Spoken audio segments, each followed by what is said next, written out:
queridos amigos, bienvenidos a nuestro cuarto episodio de la consagración a San José, la novena a San José. Estamos viendo los santos que han contemplado y han tenido una intimidad profunda con nuestro santo patriarca, Santa Teresa de Ávila, los dos primeros episodios, y este tercero y este cuarto con San André Bessette, el hermano André de Canadá, que nos abre un panorama maravilloso. Veíamos la vez pasada, terminábamos en ese episodio de viruela en el colegio donde él era portero y cómo allí comenzó a hacer milagros, porque lo que viene a continuación es contar los milagros impresionantes que pudo obrar Dios a través de San Andrés y por supuesto de la mano de San José. Después de varios años de haber hecho sus votos y de llevar una vida escondida, una vida humilde, el hermano Andrés recibió la gracia de hacer milagros. Consciente de su debilidad y lejos de vanagloriarse, el hermano Andrés decía que él era servidor de San José y nada más que eso. Lo que yo pueda hacer de prodigioso es un simple favor que Dios concede para que el mundo abra los ojos. ¿Cómo empezaron los milagros? ¿Cuál fue el primer milagro patente? Un día, San Andrés pasó por la enfermería del colegio y había un alumno con difteria severa. Él en su corazón siente la inspiración y, sin hacer ruido, bajó a la capilla, tomó una medallita de San José y la puso sobre el pecho de este enfermo, ungida con aceite. Andrés le dijo al joven que ya no sufriría más con las dolencias de la enfermedad. Y efectivamente, el estudiante cayó en un sueño profundo y a la mañana siguiente despertó completamente sano. El médico que estaba encargado de la salud del joven le prohibió a Andrés que volviera a acercarse o a entrometerse en la enfermería. Y mucho menos decir que la sanación de los pacientes se daba por obra de San José. Sin embargo, naturalmente, ante tal prodigio, la noticia se regó como pólvora. Poco a poco, multitud de enfermos, pobres, afligidos, empezaron a visitar al portero del colegio para que los sanara. Y el hermano Andrés empezó a compartir el aceite y la medalla de San José, dándole a todos el mismo consejo. Busca la intercesión de San José, ora y acude a los sacramentos. Él insistía en la importancia de vivir en estado de gracia. Eso para él era la verdadera sanación. Algún tiempo después de esa primera curación, en 1878, un sacerdote de la orden sufrió una fractura abierta en una pierna.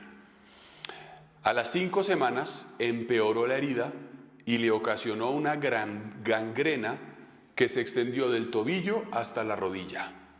Pese a que el sacerdote afectado no creía en el aceite de San José, no creía en el hermano, al final, ante el anuncio de que le iban a amputar la pierna, accedió a que le ungiese el hermano Andrés con su aceite.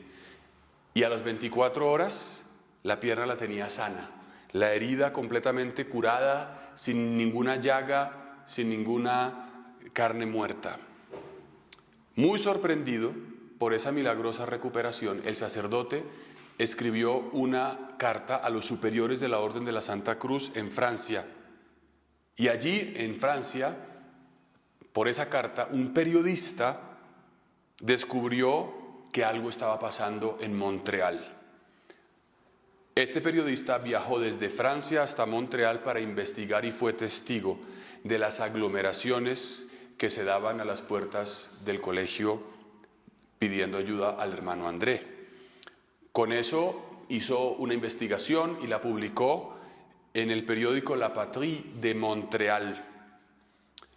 Y contaba allí algunos de los milagros que habían manifestado la presencia de Dios, personas moribundas, enfermas, que habían sido recuperadas.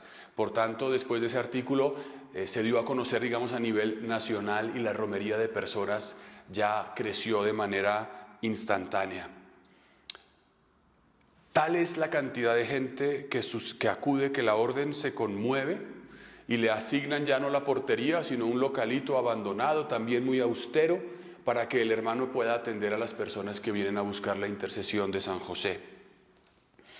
Y es tan grande que también se preocupan, ¿no?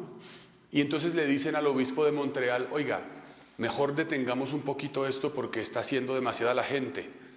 Y el prelado le pregunta al superior que quería detener las romerías hacia el hermano André, si le dijera a Fray André que dejara de recibir a los enfermos, ¿cree usted que lo haría? El superior respondió, desde luego. Dijo el obispo, entonces déjelo actuar. Si la obra que está llevando a cabo procede de Dios, seguirá progresando. En caso contrario, ella misma se desmoronará. Así pues, el desfile de enfermos continuó, pero si bien curaba los cuerpos, el énfasis y el deseo del fraile era la curación y la salvación de las almas.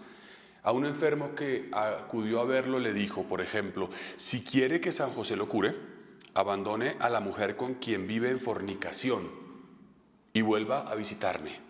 Y a otro le dijo, vaya a confesarse y empiece una novena a San José.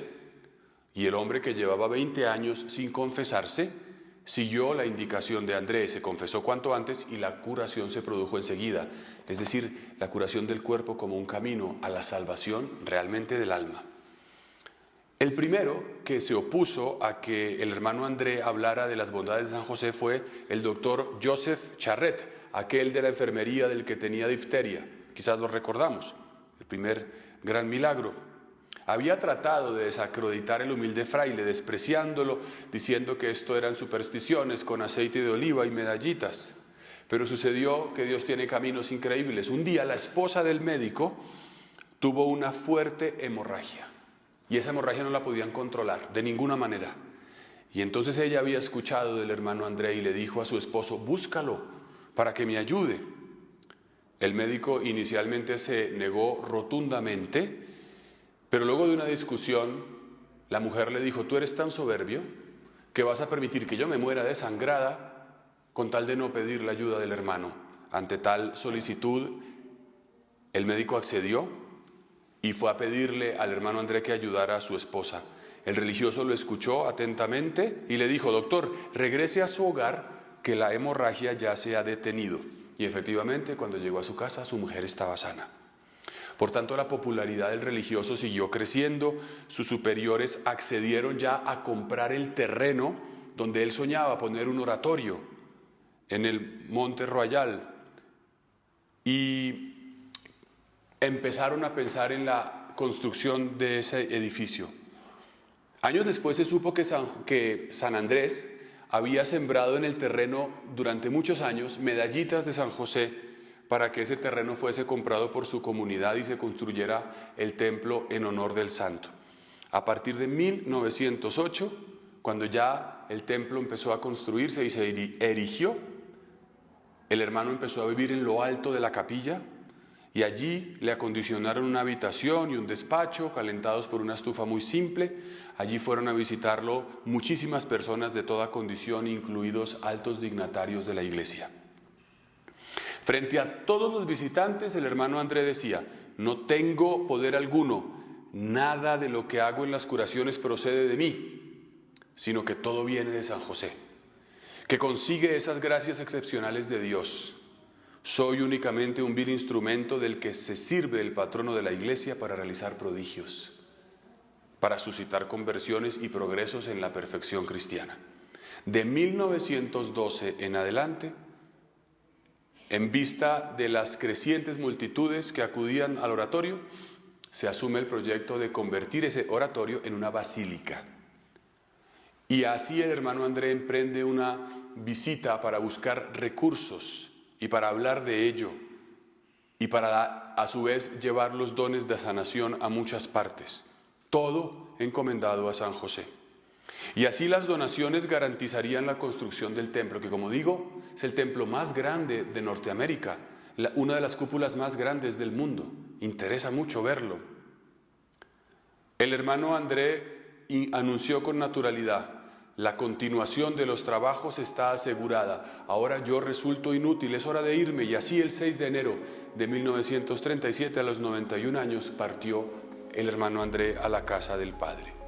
La noticia de su muerte se difundió por Estados Unidos y Canadá y se dice que durante sus honras fúnebres acudieron al oratorio a darle la última despedida a más de 1 millón de personas. En vida el hermano André sanó a más de 10.000 personas. Y el día de su beatificación, el 23 de mayo de 1982, dijo San Juan Pablo II: aprendamos de San José y del santo hermano André el amor por la oración.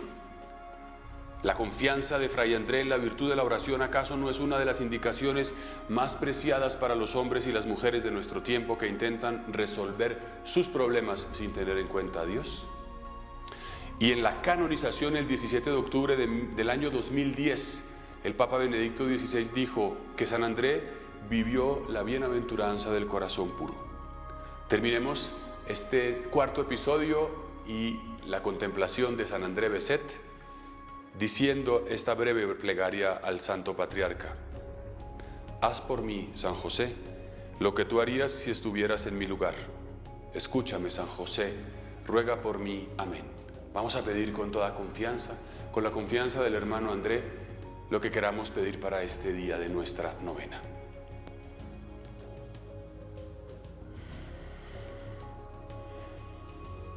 Y que el Señor a todos los bendiga en el nombre del Padre, del Hijo y del Espíritu Santo. Amén.